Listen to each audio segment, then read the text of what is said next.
Welcome to Treasure Island, the classic novel by Robert Louis Stevenson. Chapter 21. I Strike the Jolly Roger. I had scarce gained a position on the bowsprit when the flying jib flapped and filled upon the other tack, with a report like a gun.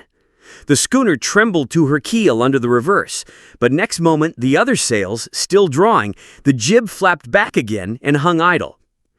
This had nearly tossed me off into the sea, and now I lost no time, crawled back along the bowsprit, and tumbled head foremost on the deck. I was on the lee side of the forecastle, and the mainsail, which was still drawing, concealed from me a certain portion of the after deck. Not a soul was to be seen. The planks, which had not been swabbed since the mutiny, bore the print of many feet, and an empty bottle, broken by the neck, tumbled to and fro like a live thing in the scuppers. Suddenly, the Hispaniola came right into the wind. The jibs behind me cracked aloud. The rudder slammed to. The whole ship gave a sickening heave and shudder, and at the same moment the main boom swung inboard, the sheet groaning in the blocks, and showed me the lee after deck. There were the two watchmen, sure enough. Redcap on his back, as stiff as a handspike, with his arms stretched out like those of a crucifix, and his teeth showing through his open lips. Israel Hands propped against the bulwarks, his chin on his chest, his hands lying open before him on the deck, his face as white. For a while the ship lurched violently, swaying like a wild horse. The sails flapped fiercely, the boom swung back and forth, and the mast groaned under the strain. Now and then sprays of seawater splashed over the bulwark, and the ship's bow struck the waves with heavy thuds. His rigid posture and fixed grin remained disturbingly unchanged. At the same time I observed, around both of them, splashes of dark blood upon the planks, and began to feel sure that they had killed each other in their drunken wrath. While I was thus looking and wondering, in a calm moment, when the ship was still, Israel Hands turned partly round, and with a low moan writhed himself back to the position in which I had seen him first. The moan, which told of pain and deadly weakness, and the way in which his jaw hung open, went right to my heart.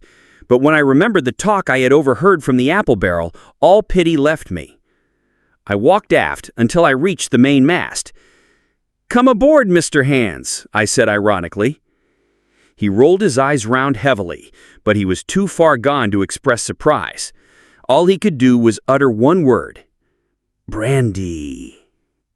It occurred to me there was no time to lose, and dodging the boom as it once more lurched across the deck, I slipped aft and down the companion stairs into the cabin. It was such a scene of confusion as you can hardly fancy. All the lock-fast places had been broken open in quest of the chart. The floor was thick with mud where ruffians had sat down to drink or consult after wading in the marshes round their camp. I went into the cellar. All the barrels were gone, and of the bottles a most surprising number had been drunk out and thrown away. Certainly, since the mutiny began, not a man of them could ever have been sober. Foraging about, I found a bottle with some brandy left for Hands, and for myself I routed out some biscuit, some pickled fruits, a great bunch of raisins, and a piece of cheese. With these I came on deck, put down my own stock behind the rudder head, and well out of the coxswain's reach, I went forward to the water breaker and had a good deep drink of water, and then, and not till then, gave Hands the brandy. He must have drunk a gill before he took the bottle from his mouth.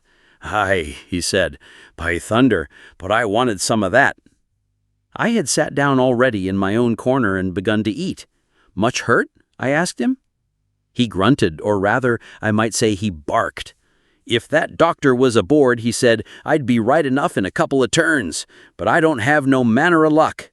As for that swab, he's good and dead, he is," he added, indicating the man with the red cap. "And where mought you have come from?" "Well," said I, "I've come aboard to take possession of this ship, Mr. Hands, and you'll please regard me as your captain until further notice." He looked at me sourly enough, but said nothing. Some of the color had come back into his cheeks, though he still looked very sick, and still continued to slip out as the ship banged about. By the by, I continued, I can't have these colors, Mr. Hands, and by your leave, I'll strike 'em. Better none than these. And again, dodging the boom, I ran to the color lines, handed down their cursed black flag, and chucked it overboard. God save the king, I said, waving my cap, and there's an end to Captain Silver. He watched me keenly and slyly, his chin all the while on his breast. I reckon, he said at last, I reckon, Captain Hawkins, you'll kind of want to get ashore now. Suppose we talks. Why, yes, says I, with all my heart, Mr. Hands, say on. And I went back to my meal with a good appetite. This man, he began, nodding feebly at the corpse, O'Brien were his name, a rank Irelander, this man and me got the canvas on her, meaning for to sail her back. Well, he's dead now, he is, as dead as bilge. And who's to sail this ship, I don't see. Without I give you a hint, you ain't that man as far as I can tell. Now look here, you give me food and drink and an old scarf or ankercher to tie my wound up, you do, and I'll tell you how to sail her, and that's about square all round, I take it. I'll tell you one thing, says I, I'm not going back to Captain Kidd's anchorage. I mean to get into North Inlet and beach her quietly there. To be sure you did, he cried. Why, I ain't sich an infernal lubber after all. I can see, can I?